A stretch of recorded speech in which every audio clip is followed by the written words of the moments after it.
Hello there, Rochelle here with Dreaming English, and today we're going to talk about the environment. So here's my globe. It's really old, but it still says this globe actually was my grandfather's, and the part that is actually where the Russia is still says the Union of Soviet Socialist Republic. So it's very, very old. I think it's probably back from the 50s. Any case, so today's topic is to talk about the environment. And specifically, I think we can talk about, the problems in the environment, how they affect us, what we could do about it, what we think that our different governments can do about it. And I would like this to be a conversation between me and you. So I'd love it if you can type where you're coming from. Of course, like the video and let me know your thoughts on the environment. I'm going to talk about, I just pulled up earth.org and came up with the top 10 problems in the environment. And I'm going to just talk about different ones, but we don't have to just talk about these. We can talk about other things that affect whatever environmental problems that affect where you live. So let me just take one sip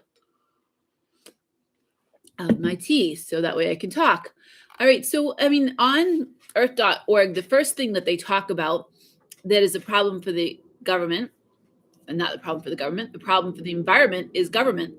And it makes sense, right? It makes sense because if we have poor government, if we have poor ways of kind of governing our environment, then we're going to have problems with the way that the environment goes. And that's for sure here in the United States right now.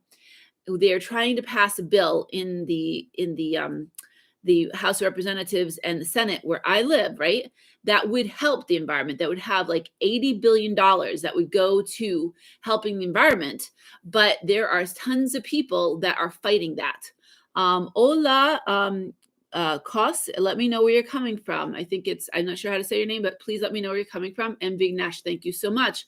So they are really not, there's a lot of people that don't want that to pass because it will probably cost more money, right? So that's one of the things, poor governance, right? And hello, English Valentine from Dominican Republic. Of course, problems with the environment are going to affect you there in the Dominican Republic because obviously your biggest thing right there, I think you're doing a lot of tourism stuff and you want to have a really good environment to be able to have all your tourists come and see the beautiful waterfalls and the beautiful oceans and stuff. So if all of a sudden you end up having the sea level rise there in Dominican Republic, then it wouldn't be so good, right? Same thing here. If sea levels rise, and I think that I watched this video, it's by Physics Girl, and she talked about our glaciers that have frozen back in the Ice Age. They hold 70% of the world's fresh water, but they're melting like crazy, right? And if they melt, our water is going to rise. Our sea level is going to rise over 100 feet. Don't know what that means to where you live right there in Dominican Republic, but I'm guessing that is probably not a good thing, right? And for us in the United States, rising sea levels would mean that, Florida would be gone. I live inland, but Boston, where my son is going to college, would be gone. New York City would be gone, right? So that's really bad. And I think one of the things is that tons and tons of people live in low sea levels areas. So Vignesh is saying, if we talk about the environment, we're talking about living systems. Yeah, so absolutely. So the environment is like living systems as well. We have the Amazon rainforest, which huge football fields of whether American football or European football or soccer or whatever you want to call it, football fields are being cut down and burned every second. And so that is letting lots of carbon into the environment, and that's really not good, right? Because the trees help, they breathe. The trees are the way that our planet is breathing and having some fresh air for us and helping to keep our ozone, healthy and all that. So that cutting down of the Amazon rainforest is really not good, right? So yes, Vignesh, you're absolutely right there. The environment it's the earth, it's the trees, it's the It's the animals that are going extinct, the animals that there's so many animals that are going extinct, or animals that have gone extinct in the last, 200 years. And what from the industrial revolution, and all of the things that make us feel comfortable every day and make us live a comfortable life, is actually hurting the environment. So Vignesh says, I think public government or the companies will be undertaking or issued environment complications. So yeah, so there's I was just reading about some there's been some sort of carbon tax, and they were talking about certain countries that were paying this carbon tax: Argentina, South Africa, and Singapore. And basically the idea is to pay a tax that would help offset all of the emissions that we're letting off into the environment, right? But how is that calculated? How can we really know? And there's only 3 countries that are actually taking part in this carbon tax, right? So how can we really know how much money should be paid to help? And what would this money be used for? I would imagine, and I haven't read the whole thing, I'd imagine it might be used to create more wind turbines or more solar farms, like solar panels, and basically increase the ways that we can produce natural electricity from clean sources, from wind, from solar and such. And so that would be the carbon offset, but only 3 countries are taking part in that, right? What have I done? I can tell you that I have actually, spent my own money to put solar on the roof of my house. So that way the electricity that I'm using, you see lights on, you see my television here, you see my lava lamp here, my computer, they're running mostly on the solar right now because the sun is out. However, at night when I go to sleep and the sun goes down, then I am running again off of the power plant. So I am actually able to run off of the sun during the day and be able to run the electricity that I use. But at night, I'm not able to do that. Or when it's raining, or when it's snowing. When the snow is covering my solar panels, I'm not producing electricity, and I still need to use electricity. You see, I'm wearing a scarf right now. It's actually cold where I live right now. It's 7 degrees Celsius, and I have the heat on. And if I don't have electricity, I can't use my heat. I burn oil. I burn home heating oil, which obviously is not good for the environment, but that's the only way that I can heat this house. And so in order to be able to heat this house, I need to burn oil. So just in the winter months, I'm burning oil. Even if I'm using my solar panels for the electricity, I'm still burning oil to keep warm. So what do? I actually keep the house much cooler. So that way I'm not burning as much oil as my neighbors. My neighbors keep it much warmer, and they could probably not have a scarf on. So Vignesh is saying whatever is causing the environment is naturally, so we could talk about different problems for the environment, like different things that are causing problems in the environment. If you're new and just joining, please hit the like and let me know where you're coming from. So the conversation today is the environment, and it's something that's very important to me, and I think it should be important to all of us, right? Because we have to live here, and our children have to live here. And if we don't take care, if we do not take care of our earth, right, then our children are going to suffer. We're going to suffer. So we really need to do things to take care of it. And what we can do, like I put the solar on my roof, but that's not enough. It really has to be a bigger thing than just me and you. It needs to be like what earth.org is saying. It's a government thing. Like basically, if our governments are not doing enough, we're going to have problems. So I can do little things. I can turn off lights throughout my house. I can put solar on my roof. I can keep my house cooler, but that's just making a very small impact. The bigger impact is factories, cars, of course. Like in the United States, everyone wants to drive their own car. We don't really have a good transportation system. So when I go to work and my drive is like 30 to 40 minutes, I cannot take a train. I cannot take a bus. So I have to drive my own car. So that's not really as efficient as if I was able to take a train to work. That would be better for the environment. I know in other parts of the world where you guys are coming from, I know Big Nesh, you're coming from India, that the transportation system is probably much better. That if you had to go to work, you probably had that opportunity to take a train or a bus, but that's not an opportunity where I live. It is an opportunity for where my son is living in Boston or in New York or some of the bigger cities in the United States. But most of the places where people live in the United States, if you do not have your own car, you cannot get from your house to the hospital, from your house to work, or from your house to school, and such. So you need to have your own car. Now we do have school buses that will drive all the children at once to schools, but mostly I'm talking about if you're going to college, if you're going to work, you need to be able to drive your own vehicle here in the United States.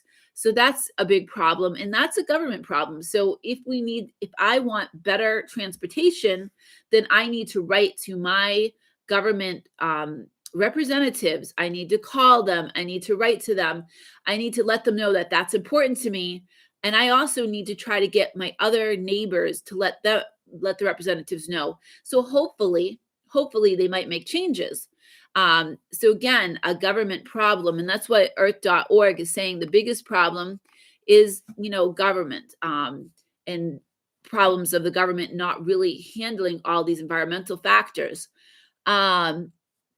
So Big Nash is saying overall industry, there could be changes. Yeah, so there have been changes. Like where I live, actually, I live in Leominster, and this used to be the plastic capital of the world. You might have seen a conversation I had with Anand a few months ago about the environment. And almost all the plastics, or the most plastics in the world, were made here, right here where I live. Hello, English with AK.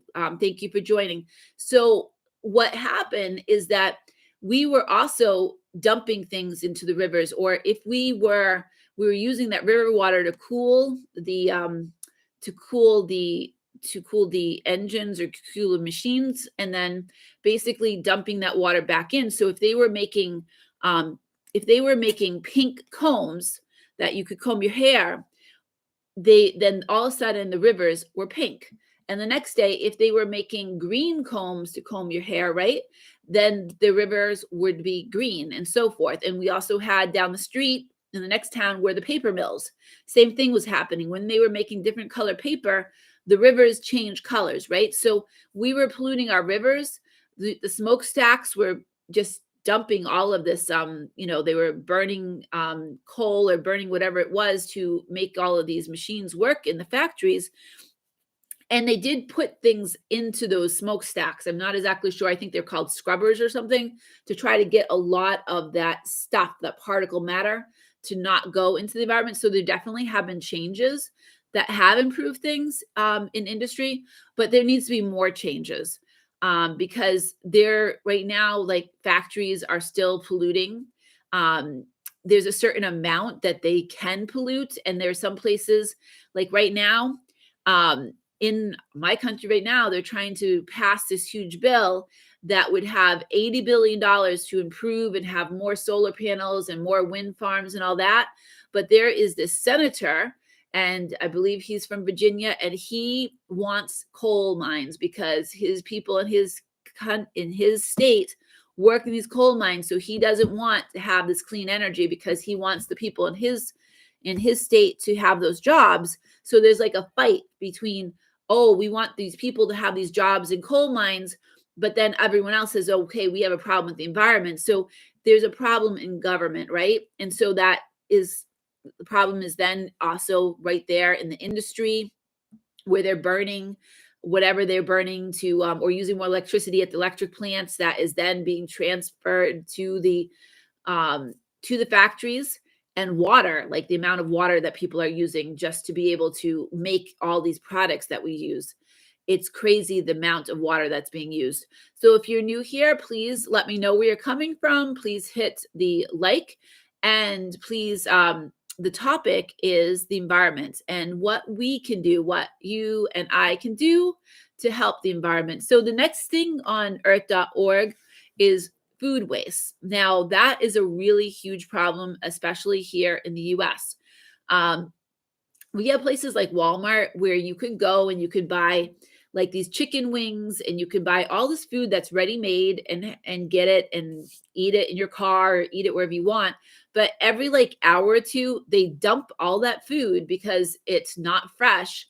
They dump it and they make new food, right? So that's a huge waste of all of this food because they say, oh, it's not fresh, it's not safe, so it needs to be dumped. And that is a huge problem because the amount of resources that went in to make those chicken wings, to make whatever you're making, is a huge amount. And also, like, all of the waste of all that food kind of decomposing is also really bad for the environment. Bignesh says eradicate. All right, what are you saying? Actually has been told the media should be green environment. So all right, so you're talking about your prime minister taking action, I guess is what you're trying to say. Which environment is beneficial, green environment systems or fuel? So I think that it's better to have things that are what we call green, because if we're producing electricity from solar, then it's not burning coal or burning other fossil fuels to make that electricity. Or if we have wind turbines that are like making electricity because wind, and we have a lot of wind depending on where you live, is blowing those wind turbines and producing electricity. Again, um, it's not burning coal, it's not burning other fossil fuels and putting off carbon emissions into the environment.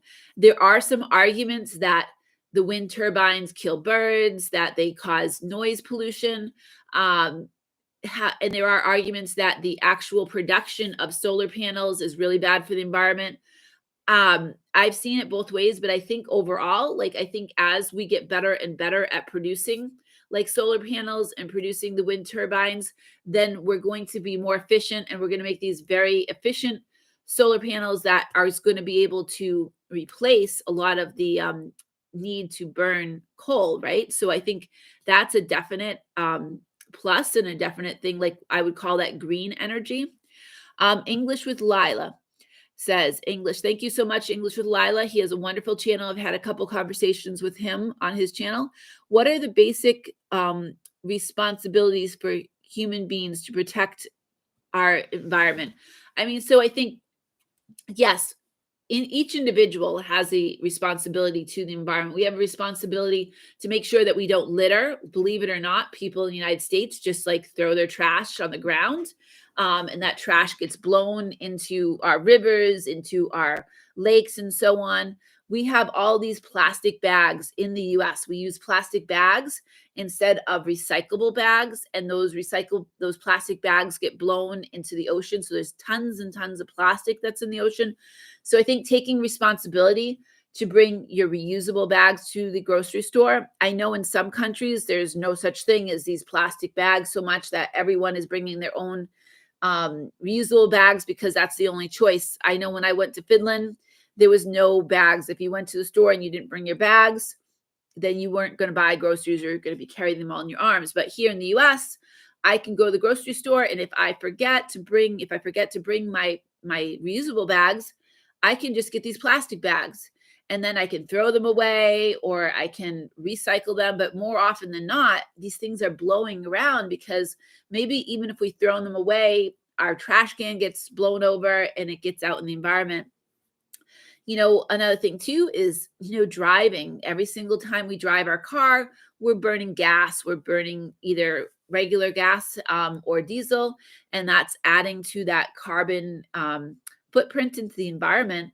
And so I think sometimes thinking about for me is like, all right, I'm going to drive. I'm going to make sure that I'm going to limit my times driving. Like, maybe I'm going to make sure that I make a list and I go to the grocery store once every like 2 weeks if I can, and get everything I can. So I'm not going back and forth for like just what I need that day. And I try to like decide, okay, what else could I get done if I need to do other errands along the way? So that way I'm not going back and forth and using a lot of gas. So I think some of it is like really thinking about how you can use use less gas, use less electricity. Are there things that you can turn off? Like in the summertime when it's hot, I can run my air conditioner to be cooler, but maybe I could turn it off when I'm not home, or I could decide, you know what, I don't need to be as cool. I can instead open my windows and stuff. So maybe I can use the air conditioner less. Vignesh is saying that people suffer um, the environment, living systems, unbreathable or black or lungs. So, you bring up a good point. So I was talking about the coal mines, and one of the problems in the coal mines is what's something called black lung. The people that work in the coal mines, not only is the coal mines burning, contributing to, like, obviously us burning all of this coal to make electricity, right? But we have people that are working in the coal mines that are getting things like black lung because of the fact that they're breathing in all of this dust, this coal dust and stuff. So I'm not sure if that's what you're exactly talking about. There's also like all of the emissions from our cars we're breathing in, right? When everybody's driving their cars, we're breathing in that emission that's going into the environment. And then places like, I know in India, like during the pandemic, a lot of the smog from all the people driving and all the buses and everything, it actually kind of went away because people weren't driving. So you could actually see the sky better. And the same thing here in the US. We used to have it so bad, the smog in LA and the smog in like Denver, Colorado was so bad, and you couldn't really see the Rocky Mountains.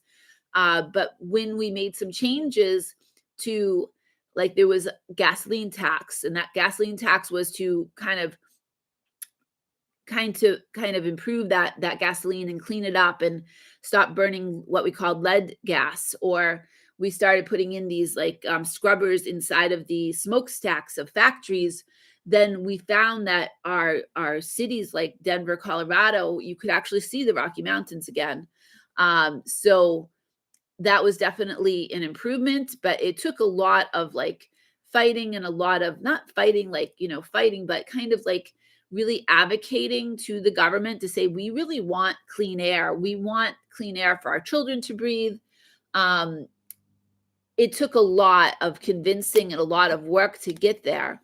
And so let's see, you're talking about actions the Prime Minister Modi has taken, changes, and then English with Lila. What would you do with a piece of trash when there's no trash can near you? So that's a good point. So a lot of parks that I go to are what's called carry in, carry out. So what I do is I always have a bag with me, like a reusable bag or a backpack, and I have a place in it that I put my trash. So basically the idea is, make sure to just take your trash with you and then dispose of it when you can. So if I go to the beach, it's always having my backpack, but having a separate section to put all of my trash in there. So that way I'm not going to, obviously I don't want to throw trash on the beach because it would look awful, right? If the beach was all full of trash, but also it's bad for the environment. So if you do not have a place to throw your trash in a trash can, it's like, take it with you. No matter what you need to do, like whether you need to put it in your pocket because you forgot your bag, but make sure that you don't throw it on the ground because that's just wrong. And I've even gone up to somebody that threw something down, and I picked it up and I said, "Oh, excuse me, sir. I think you dropped this," right? And they're like, "Oh," like they're so embarrassed because they literally were littering. What we call littering is like when you just throw the trash down.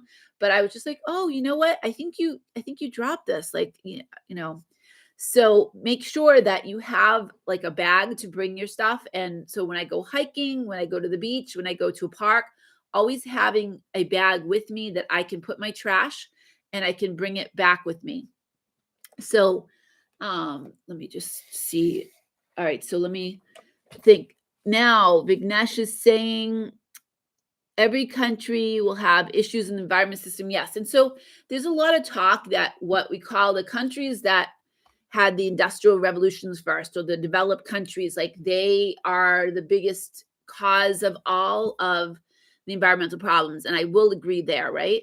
and that a lot of countries that are developing, that are still trying to have all their factories and kind of get up to the same level as what we would call the developed world, or that they would have a hard time if they didn't use coal, if they didn't use all of these natural resources to make electricity, right? And that the bigger countries, countries like USA, countries like Britain, countries like all these countries that developed first, that came up with all this industry that polluted the environment first, that they should do more. And I agree, definitely. The US should do more because we polluted more in the environment, and we are a small percentage of the population of the entire world.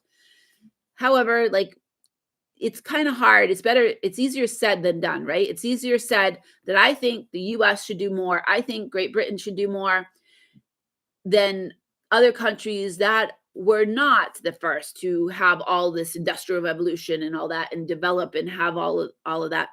So really, I think we all kind of need to do our part. And even though, yeah, some countries are definitely responsible for more of the pollution than others, for sure. If we just say, oh, United States, you need to do more because you have this small percentage of the population and you have this big percentage of the pollution of the world. United States, I don't know if you're watching the news, but our government doesn't get along, right? Like, the people in our government don't get along. And even though there are some people that are very progressive and want to have all these wonderful laws to clean up the environment, there's a lot of other people that don't want to do that. So I think we all need to do our part, because if we just say, oh, point fingers, you should do more, things aren't going to work, right? Nati, thank you so much. Go green. And let's see, English with Lila. Which type of energy is the most environmentally friendly? So that is a good question. And I watched many different documentaries, throughout the years.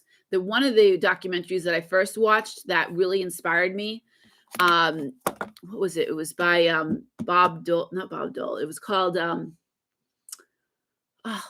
sometimes I just forget what I'm thinking. Inconvenient Truth, I believe it was. Inconvenient Truth. Let me just look it up, because Inconvenient Truth. Yes. Okay. So the first thing that I watched when it's The Inconvenient Truth. And this was a documentary by Al Gore, not Bob Dole. That was another vice president.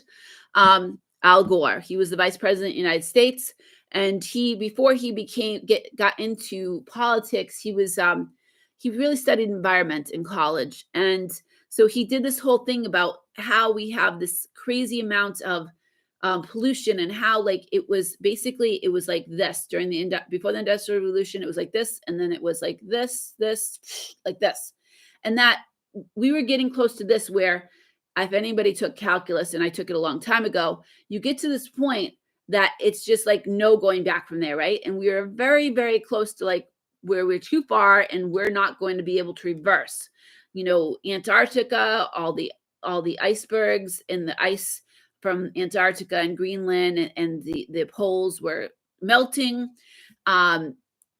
So in any case, I learned some things from that particular documentary. And then I watched another one where it was talking about solar panels, which I got solar panels, and I was super happy that I got solar panels. But then it was saying solar panels are bad for the environment because of all the energy that it takes to make them, and it pollutes the environment. And I thought, now I feel guilty for getting the solar panels. But I did some more research, and I think that over time, the solar panels are getting to be more and more efficient, and we're getting better at making them. So even though there is some pollution that goes through to make them, and lots amount of energy to actually make them, that overall, that the solar panels is probably one of the best ways to produce clean energy. And I think the next one after that would be the wind turbines. Again, I think there's a lot of energy that takes, and a lot of effort that takes to make these huge, huge wind turbines. But they're getting to be like, the technology is just getting better and better, where they're able to make actually very small wind turbines that actually probably wouldn't hurt the birds. So there's this argument of like, so Nati says wind, and I agree, wind is probably one of the best. So there's this argument that wind turbines are really bad for birds because they kill birds. But if you can make the wind turbine small and small where those birds cannot fly into them, right, then you can make very clean energy that can produce electricity with just what is naturally happening on our planet, winds, and put them in places where you're going to get a lot of wind. And they're getting to be able to make them way smaller, so they're not going to be so huge. Like some people would complain that it ruined the view. Like they put some on Cape Cod, off the coast of Cape Cod, and they complained that it ruined the view because now you looked out in the ocean and you saw these wind turbines. I actually think they look nice. But they're making them smaller and smaller as the technology is getting better. So I think that wind would be number one, and after that, solar. I could actually look it up, but that would be my opinion. And whenever I talk about any of the topics, I am not the expert on this. This is just my thoughts, but I really want to have a conversation with all of you on what your thoughts are, because I am not an environmental expert. My college degree was in history. I do have another degree in economics, but don't ask me a lot of economics questions or history questions right now because it was a long time ago that I was in college. But let's see, what is the best?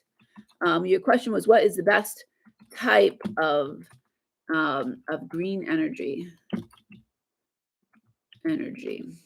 So yeah, what do they say? They say, oh, geothermal.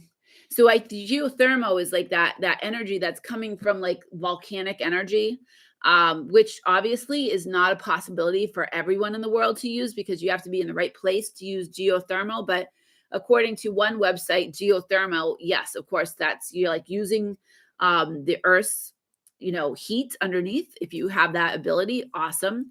And then after that, solar, and then wind, and then hydroelectric, and then biomass.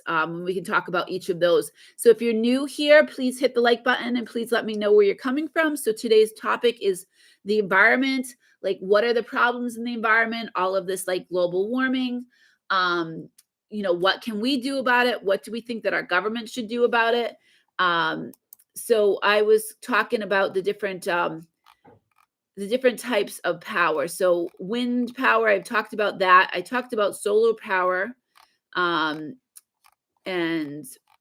what are the other ones that we can talk about? There's geo, like I said, that's basically tapping into all of the energy from the earth and kind of using that to like heat your home and stuff like that, which obviously is not a possibility for everybody. All right, so let's see. So Vignesh is saying there's another festival in India. There are so many festivals in India. And it also takes place on the day of environmental something. I'm not sure what your comment is, but so yeah, you know what? I was actually thinking about the topic that I'm having today. I'm like, geez, I should have saved this topic for Earth Day, but I guess we can have another live for Earth Day and discuss it again. But any case, every day should be Earth Day, right? Every day we should be like talking about how we can improve things for the earth. And so basically, yeah, so biomass, I don't know a lot about biomass. I think that is the idea of kind of using algae. So algae that can grow in lakes and stuff, but using that to produce electricity, which I've heard that can be really effective. So what should we do for global warming? All right, let's talk about that. Which obviously global warming is a huge problem. I was watching this video by Physics Girl, and she was having the skier who likes to ski down glaciers. She was having him ski down the glaciers, but he was running into all kinds of problems because of the glaciers melting. And then she was comparing how fast they were melting by how many Olympic-sized pools they could fill up in the time period. Okay. So any case, yeah. So what can we do to, what should we do about global warming? I mean, there are many things that we can all do about global warming. Like when we are charging our phone, like I'm charging my phone right now, but when I'm done, I should unplug the plug, because actually just having the plug plugged into the wall is kind of using electricity. You can turn off your lights. You can replace, like you see the lights in the back. Those are what's called LED lights. And so basically they use very little electricity. The light that is for this is not a LED light, because this lava lamp doesn't work unless they use an old-fashioned light bulb. So it's actually an incandescent light bulb. So that's using more electricity. Helena English says, yes, I think that geothermal is the way to have green energy, to have a green environment. Yeah, so yeah, I agree with you, Helena. Thank you so much for sharing. And I agree too, but I think that it's not sustainable for everyone, because I don't think that we can all access, and I don't know, I'm not an expert. I do not know everything about geothermal, but I think that you can only really access it depending on where you live in the world. So some places that like in Colorado and different places, they can probably drill down and they can actually access that geothermal because they're closer to where that kind of like heat of the earth is. But there's other places where that's far too below the earth's surface, so it wouldn't be possible. If anybody else knows more about geothermal ways of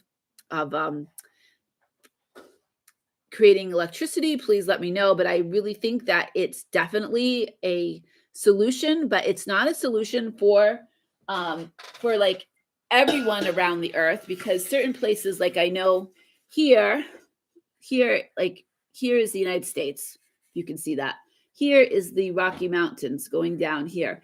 And there's many places around here where there are things called hot springs. There's also Old Faithful, right?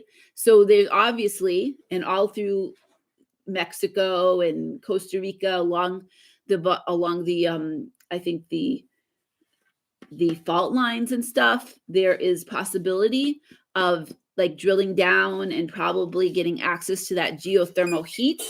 But I do not think here where I live in Massachusetts, I could be wrong, but I don't think that there's a possibility of me drilling down and getting access to that geothermic heat. And I think it's also very expensive to do that. So it's definitely a possibility, and it would be definitely a way to use that green energy that we already have underneath the Earth's surface to produce electricity, to produce heat.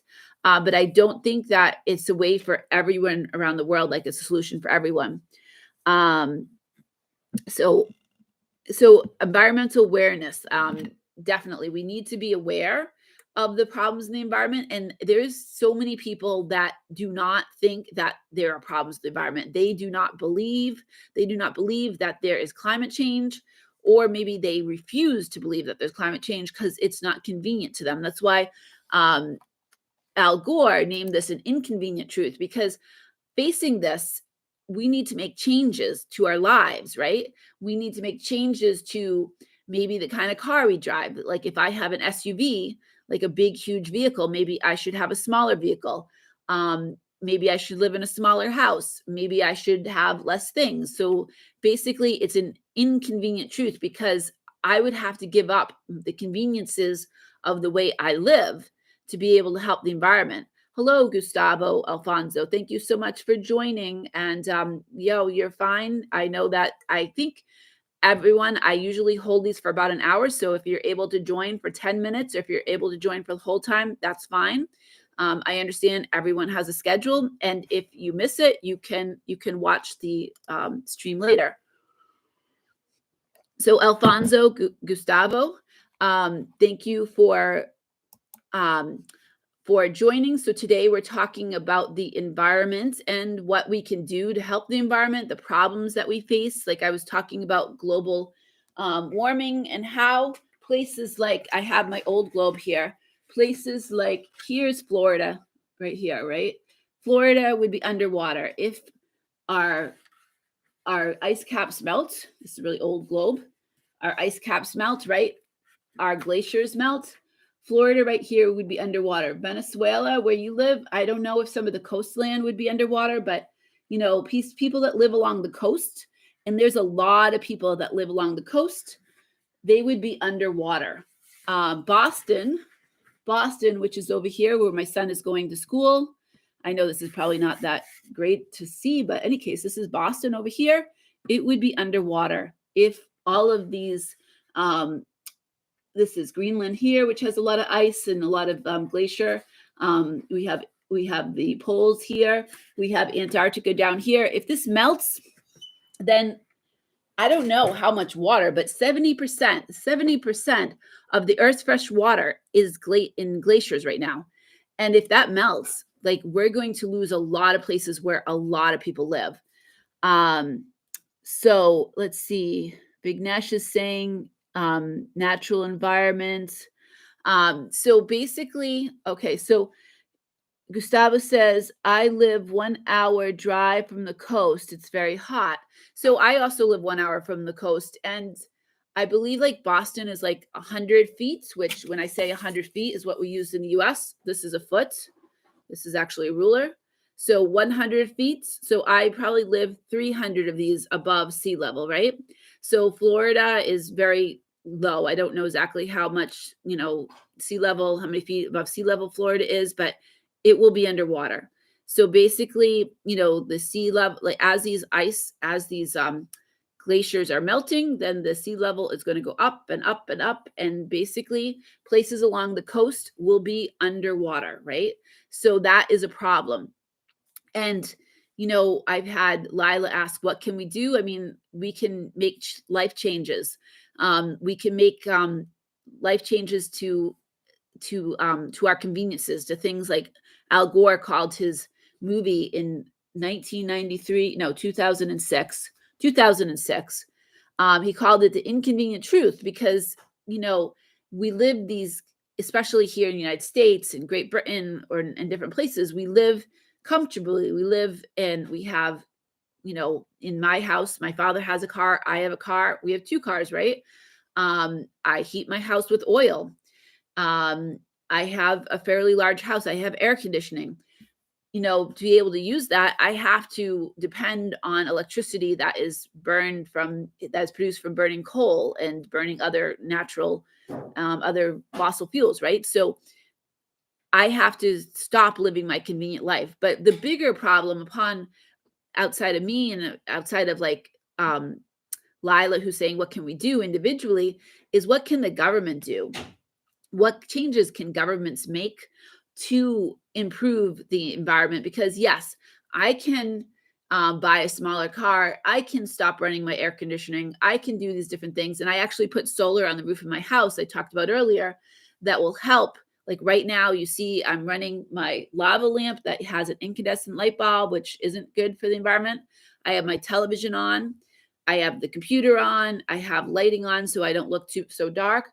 But right now, that is coming from the solar panels on top of my roof. It's coming from the sun.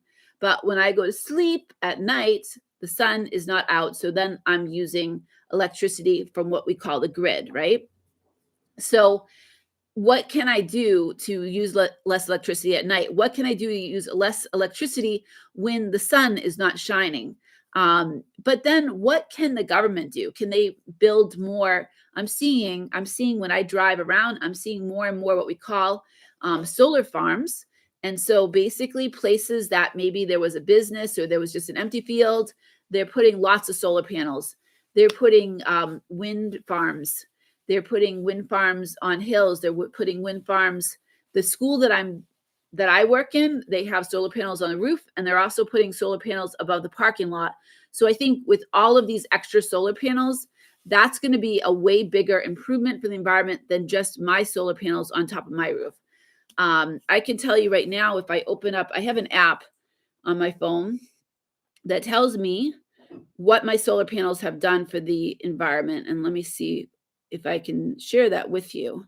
It's called Solar Edge.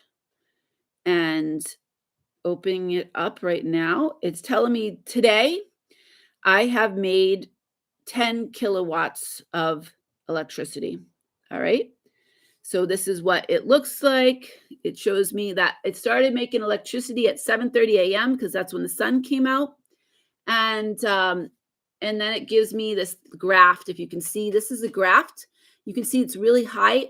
This part is the summertime. That's when we get the most sun. Over here is like January and February. And over here is like November, October, November, December. So you can see that in the summertime, I'm getting a lot of electricity. And there's different years, different colors for different years. But let me read to you. So it says that I have electricity that I have made for my roof is the equivalent of planting 527 trees. It's the equivalent of 31,000 kg of emissions. And that's all it tells me. But any case, so my solar panels that I've had on my roof, and I've had these on my roof since 2017, that I have, that is equivalent of as if I planted 527 trees. So it only works in tropical countries. Helena says, yes, you're right, because every place in the world has different landscapes as well as different temperatures related to how many seasons. And the countries have, so perhaps geothermal. Yes, exactly. I think that geothermal could possibly work near fault lines. Like maybe they could work in California. Maybe they could work along the Rocky Mountains, which go all the way from Canada all the way through South America, because there's a lot of fault lines there, and there's a lot of like hot springs and stuff. So that's a possibility. So tropical countries maybe as well. So the solar panels, they work better in certain ways. Like I have this roof and it mostly faces west, and that's where I have my solar panels, but it works better for, I can put a few solar panels on part of my roof that faces south. But other parts of the country get sun all, like Arizona, they get sun almost all year long. So they're going to have a lot better results if they put solar panels on the roof. While places like Washington State, it rains like 9 months of the year. So solar panels probably wouldn't help very much in Washington State. So we need some environment guidelines. Yes, definitely. That's something we will need. I think we need, we need things like using less. This is a plastic bag, right? I use these. I'm embarrassed, but I use these because they're convenient. They're convenient to put my kids' lunch things in these plastic bags, but they're one use. I mean, I could wash it, but they're hard to wash, right?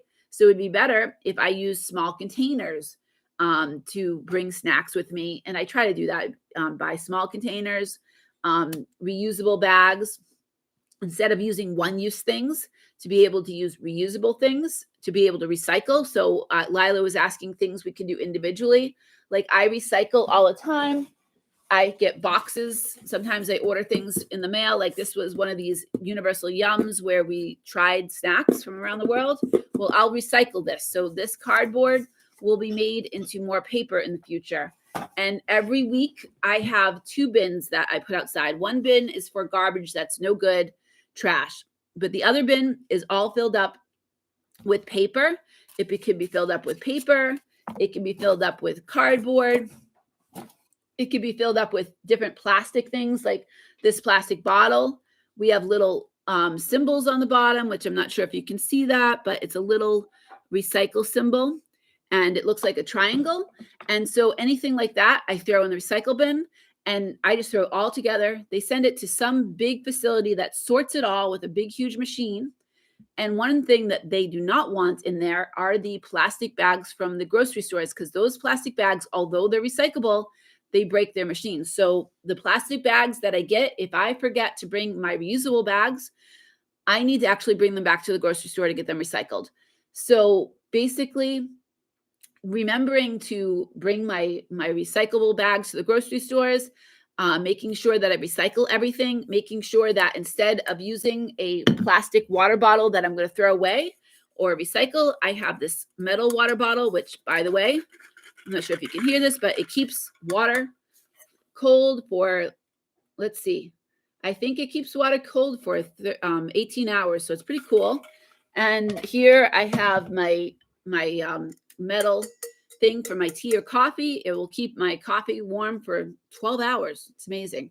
But that way I'm not, throwing away reusable cups. I mean, cups that are like disposable cups is what I'm saying. So basically, reusing things, putting things in the recycle, those are the things that we can do to improve the environment, making sure that we don't throw away the stuff, making sure that it doesn't accidentally fall out of my bag and, fall onto the street, fall into the rivers and stuff. So if you're just joining, we are talking about the environment. Please hit the like button and let me know where you're coming from. I know Alfonso is coming from Venezuela. He's going by Gustavo, but I know he's also Alfonso from Hello Talk. And let me know where you're coming from and the different ideas that you have for the environment.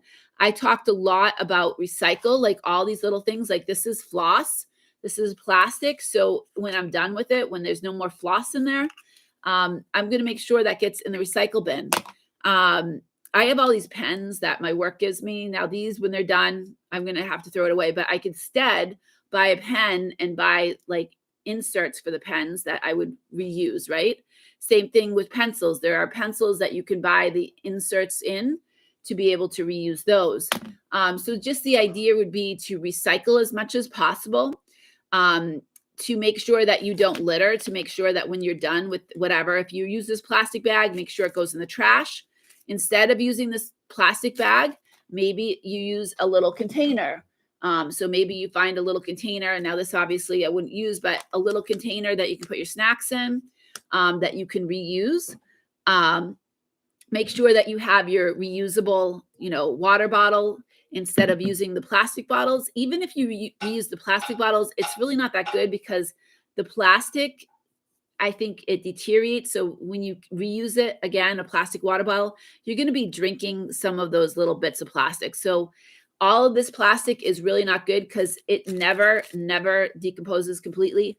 All the little bits of this plastic become micro particles that ultimately are in our ocean, that are in the sands of the desert. They have taken sands of the desert and they have analyzed them, and they have found that there's little particles from things like these plastic bags, like this container, all of this plastic stuff. And by the way, I think I said I lived in what used to be the plastic factory of the world. All this stuff is in the environment. It's in the water we drink. It's in the water in the ocean. It's in the sand in the desert. And we're potentially drinking it when we are refilling our plastic water bottles. We're potentially breathing it in. If it's in the sand in the desert, then its little particles are in the air, and it's not good. So instead, getting something like glass. I mean, people used to use glass. Like this is actually a glass jar that people will use to can things. I have my pens in here, but using glass instead, just make sure you don't drop it because it's not good when it falls down. But the idea is to use glass because glass is not going to have little, bits of glass that's going to get into the environment. So trying to reuse things, trying to recycle things when you can, trying to use things like glass, make sure that you're recycling paper and cardboard if you are able to do that. So electricity, electricity is a major problem. I mean, obviously, how do we get electricity? We're getting electricity. A lot of times we're getting electricity because we're burning coal or we're burning natural gas, which they say natural gas, but wherever it's still gas, it's still causing carbon emissions. It might not be as bad as other things that we burn. We burn oil. We burn oil and make it into, gasoline for our cars or petrol or whatever you call it, wherever you live. But basically what's happening when we're driving our cars around is we're putting off emissions into the environment, which is not good. And it's causing this global warming because we all heard it before. It causes, all of this carbon to go up into the atmosphere. And then what happens? The sun comes down into our environment. It goes through the environment, but then it would normally bounce back and go back out. But if we have all that carbon, it prevents it from going out. So then it warms up. That's what the whole idea of the global warming is, that, again, the sun is coming down and normally it would bounce back and go back into space, right? But when we have all that carbon that's getting trapped, right, it's making that greenhouse, right? So it's making the greenhouse, and all of that sunlight bouncing up is not able to leave and it heats up the earth, and it melts these glaciers, these snow caps. That's the big problem, right? This is kind of dusty, I noticed. That's really old.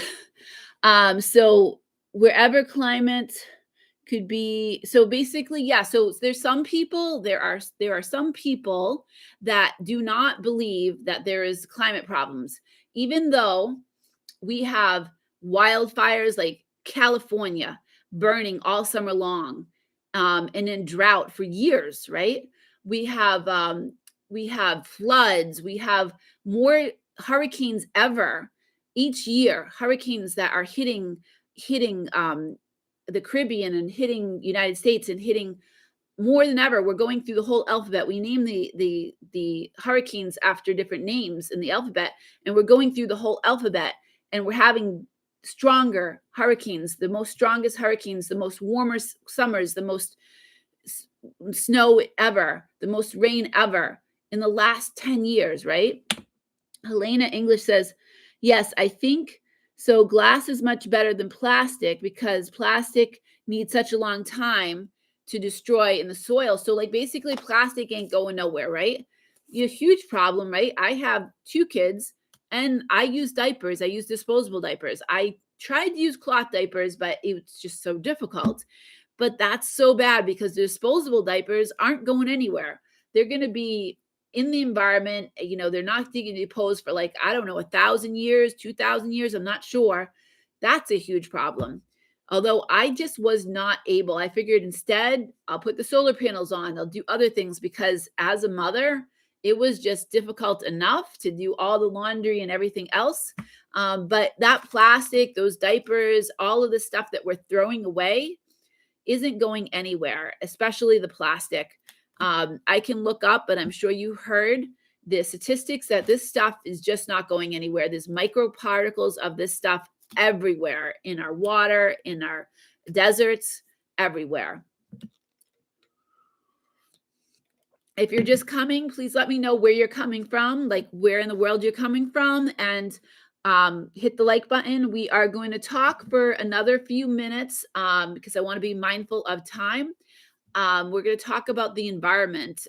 We've been talking about the different problems, and there are so many problems in the environment.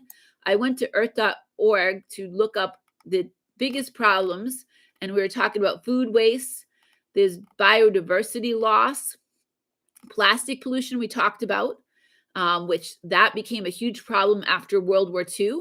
Like I said, I live here in Leominster, Massachusetts, where we used to have a big sign saying, welcome to the plastic factory in the world. And that just like really grew. There's a graph that shows it like growing from 1950 after World War II up. And what other problems? Global plastic waste by disposal, like huge problems. We recycle a small portion. It shows a graph, and it's a small portion that's getting recycled. There is this bigger portion that's being burned, but there's a huge portion of this graph I'm looking at on earth.org. This huge portion that, and I'm going to put this link in here so you all can be able to click on it and look at after. I should be able to get this. So basically, this huge portion of all of the plastic that is just being thrown away. Here where I live, I believe most of the trash that is just trash gets burned. But other places it's put in landfills. And again, it doesn't decompose. It just doesn't. So that's a huge part of this graph that's showing plastics just being discarded and just a small portion being recycled. So you can actually just go to this. It's not really a video, but I can later on put some great videos into the comment section after I end. So it says plastic takeout food and drink items, straws getting in the environment that are hurting our turtles, right? I know that we had English Valentine who works at Dominican Republic, and I'm sure that the turtle population is being hurt by the straws, right? Industrial packing, all the things that we're getting from Amazon, if you're not recycling, I know Amazon and different companies are trying to make more environmentally friendly packaging and smaller packaging, but like every little thing, ordering something for every little thing that you need, or driving to the store to get every little thing from Walmart is a big problem. Plastic bags, a huge problem. I talked about the plastic bags from the grocery stores. That is a huge problem. So if you want to know how to contact me, I do have my email on the About page that you can write to me there. I don't have Facebook, so you can write to me on my personal email and send me an email. So the world has lost 1/3 of its forest since the Ice Age. And so one third of the forests have been lost, right? So we talked about the Amazon forest. Let me go over to where the Amazon is. So the Amazon, I believe here, Amazon forest somewhere. Anyway, 1/3 of the forests have been destroyed since the Ice Age. So you can see this all on the website that I shared. Air pollution, huge problem. That's number 6. 10 million deaths each year from air pollution. 10 million. And air pollution, it contributes to high blood pressure, sugar, if you have diabetes, obesity, all these things become a problem from all of the problems with air pollution. So Helena says, yes, everywhere. There's a huge problem with plastic disposal. Yes, everywhere. So it's all over the place. And share of deaths from air pollution. So you can see this on the link that I shared, but there's basically it'll show you where the deaths have happened. And it looks like the majority of deaths that have happened on this map are India and I think North Korea. They're in green if you look on this. So, these are deaths from air pollution. And you'll see here where I live in the United States, it's lower, but not the lowest. I think the lowest looks like Finland and maybe Sweden. They have the lowest amount of air pollution deaths. And what can you do? Well, Lila asked, what can we do? We can walk, we can ride our bike, we can use public transportation when possible for air pollution. A great thing about this is all these things, it says, what can you do? And I wish I saw that when Lila was on. I'm not sure if he still is, but what can you do about the forest problem? Solutions are more difficult on the individual level. But since cattle are a large driver of deforestation, eating less meat can help. So I think that's the problem in Brazil, is that they eat a lot of meat. I think one of the biggest producers of meat and the biggest place where they eat meat is Brazil, but United States is no different. We eat a ton of meat here too. So if we eat less meat, then there'll be less demand for meat. And so therefore there'll be less need to clear land. And that means clearing trees, right? So that is definitely something we can do. And many other products that we use every day come from rainforests, such as cashews, vanilla, avocado. A lot of people in the US love avocado. Coffee, I'm guilty of coffee. Tea, cocoa, so coffee, chocolate. I'm guilty there too. So maybe drinking less coffee, maybe drinking less tea. That will be a hard one for me. But I can definitely eat less meat for sure. So other things that we can do, I think on the plastic disposal, what can you do? There's a whole study on different things that you can do. I think, again, reusable, recycle, try to use your recyclable bags. We talked about that, but this website has a lot of good sources of things that you can do. Food waste, it says, what can you do? Well, reduce food waste. We can shop more efficiently. Be sure to only buy what you need and not overbuy. I try to make sure that I only buy what I need for that week, especially anything that would go bad, like apples or any things like meat or anything that would go bad. I try to just buy what I'll need so I don't have to throw things away. And so this website's really, really good on really looking at things that you can do. The first thing we talked about was government, and it says, what can you do? Be aware of your next local or national elections, which we have a local election this coming Tuesday. So I'll be sure to go out and vote. So those are the things you can do. The website that I put inside the chat, earth.org. That will be a really good way for you to read up more on all of this stuff. And I would love, after I'm done talking, which will be very soon because I'm going to lose my voice, for you to put in the chat other ideas that you have on things we can do to improve the environment. And in addition, what do you think that we can do or we can talk about for future topics? So this was an idea that I just came up with the other day, but I have had people offer ideas. One person wanted me to talk about unemployment. We talked about that. I've talked about people that have given me ideas on talking about what were the different things I talked about? Ways to learn English, to find language partners and stuff. So if you put in the chat or put more better, that's not good English. It would be better if you would put it into the comments after. Don't say more better. That's not correct. If you would put into the chat, into the comments section, what different topics, or send me an email, Big Nash, send me an email of what topics you'd like.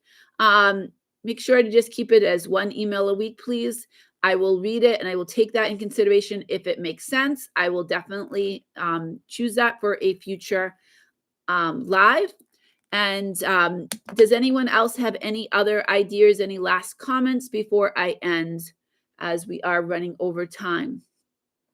Okay, well, thank you so much for all taking part. Also, if you know of other people that are learning English, please share this YouTube channel. If you have Facebook, share it on Facebook. If you have Twitter, if you have whatever social media, if you know 2 or 3 people that you could say, you know what, you're learning English, I have a great YouTube channel that can really help, please send it. Please ask your friends to subscribe, because I really want to help more and more people around the world learn English. And you can be one of my ambassadors. Gustavo is one of my top ambassadors for the YouTube channel. So be an ambassador for Dreaming English and help me help you and people around the world. All right. Thank you.